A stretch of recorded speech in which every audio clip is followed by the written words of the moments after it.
Ito mga kababayan, ito po ay mula sa Philippine Star. Post po ito ng Philippine Star mga kababayan sa Facebook page. Ayan po, ipabasa ko po sa inyo. Philippine Star po yan. Ayan po ang sabi ni Sarah. Post po nila yan. Ano ang sabi ni Sarah dyan? Ito po. BP Sarah. ICC should respect Duterte's right, send him back. Basahin ko yung buong artikulo. Sabi dito, if the International Criminal Court or ICC, sabi ni Sarah, is all about upholding human rights, then it should also respect the rights of detained former President Rodrigo Duterte, send him home. Sabi ni Sarah. Ngayon mga kababayan, ang sabi niya, Tagalogin natin, kung ang ICC daw ay pinahalagahan at pinanghahawakan ang human rights or karapatang pangtao, sana respetuhin din daw ng ICC ang karapatan ni Digong na nakakulong na ipauwi sa bahay. Putang ina, Sarah. Ano ka, Diyos? Si Jesus nga hindi matulong-tulungan ng ama niya, pinako siya sa krus eh. Di ba? Hanggang sa nalagutan ng hininga.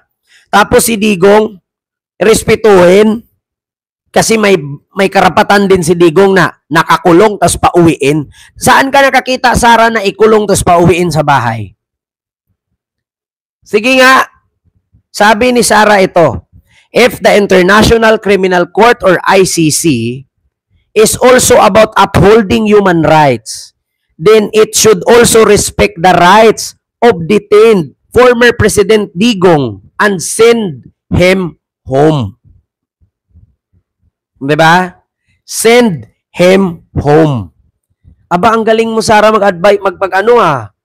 Ano ka, diktador? Ito, Sarah ha. Basahan kita ng article ito mula sa ICC. Gusto nyo malaman, mga kababayan? ICC. Basahin ko para malaman ito ng mga DDS na bobo.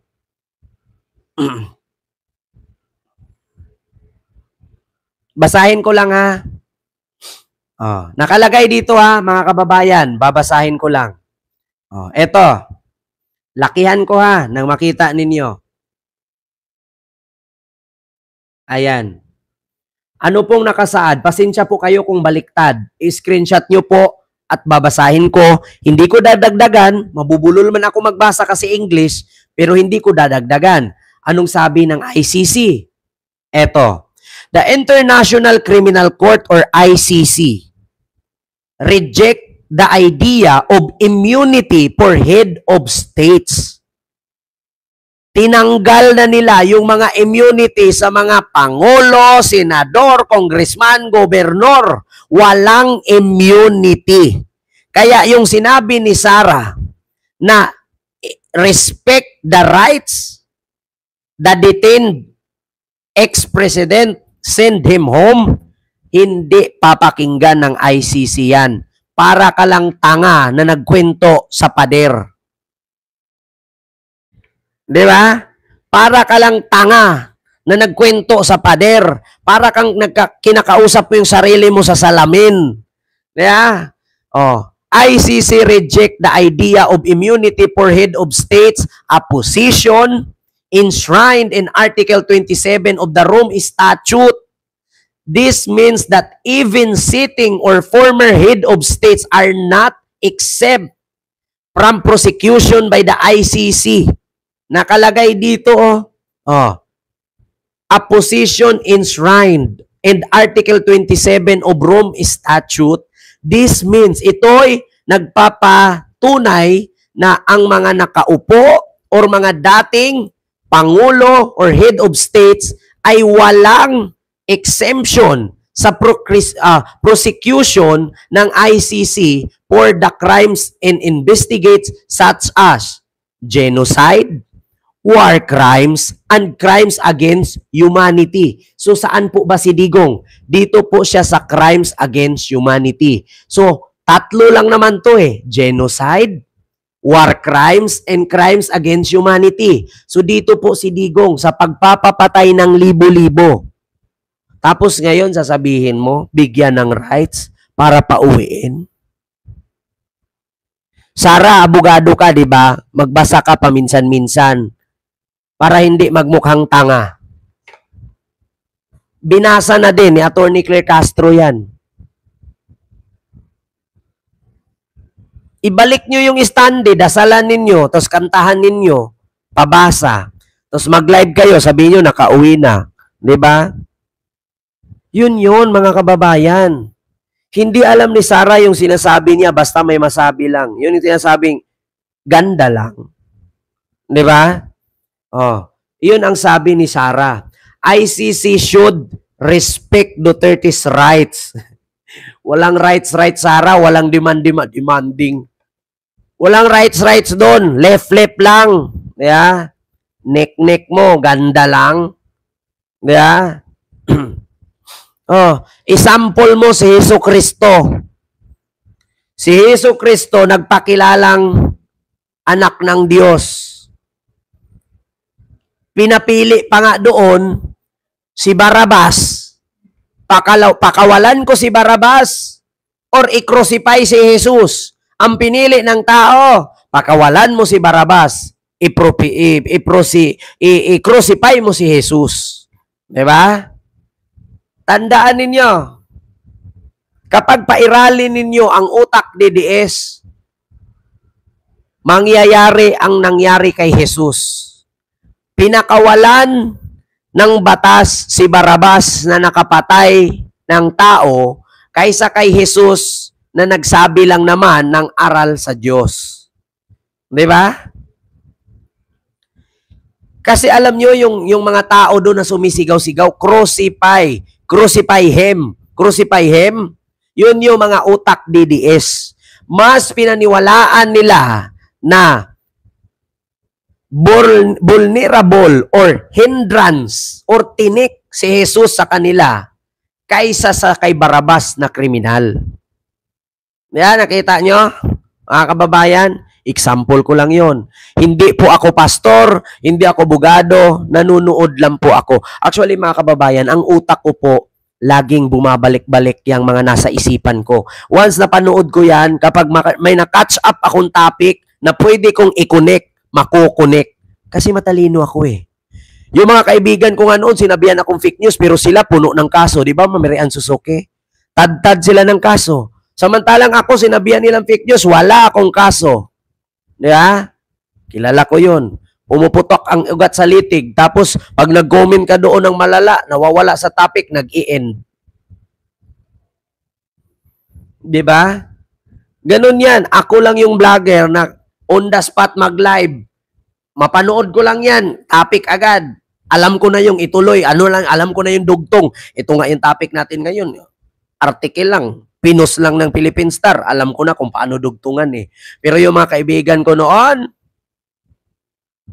pag hindi bigyan ng topic ni Mayor, ni Congressman, nga. May bayad eh. Diba? So yun lang mga kababayan. Hindi ko na masyadong habaan. 1 hour na po tayo. Yun lang yung aking live. Gusto ko lang iparating sa inyo na kung ang ICC daw ay pinahalagahan at pinangawakan ng kapakanan ng bawat tao sa buong mundo, di sana respetuhin din daw ng ICC ang karapatan ni Digong na nakakulong at dalhin sa Pilipinas. Saan ka ba nakakita ng nakakulong tapos pauwiin sa bahay? Ano yun? House arrest?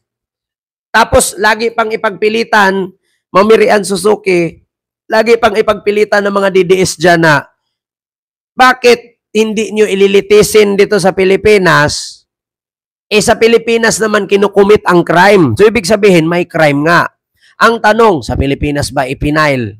Diba? Sa dahig man ipinail. So, ibig sabihin, doon po lilitisin.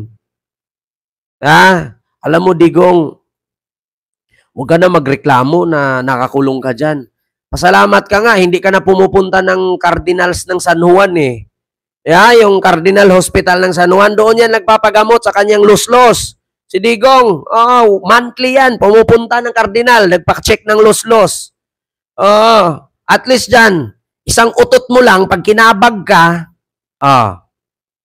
di ba? Kapag kinabag ka, na-check agad. Ganon yon. So yan lang mga kababayan. Walang crime, pinagbintangan lang. Alam mo, Wody, gusto mong malaman ito yung sinabi mong walang crime, pinagbintangan lang si Digong. Alam mo, Wody, gumising ka. Pag ipakita ko sa'yo ito, ewan ko kung anong palusot mo dito. Panoorin mo to. Kung pagbintang lang ba ang krimen na isinampak kay Digong. Panoorin mo to.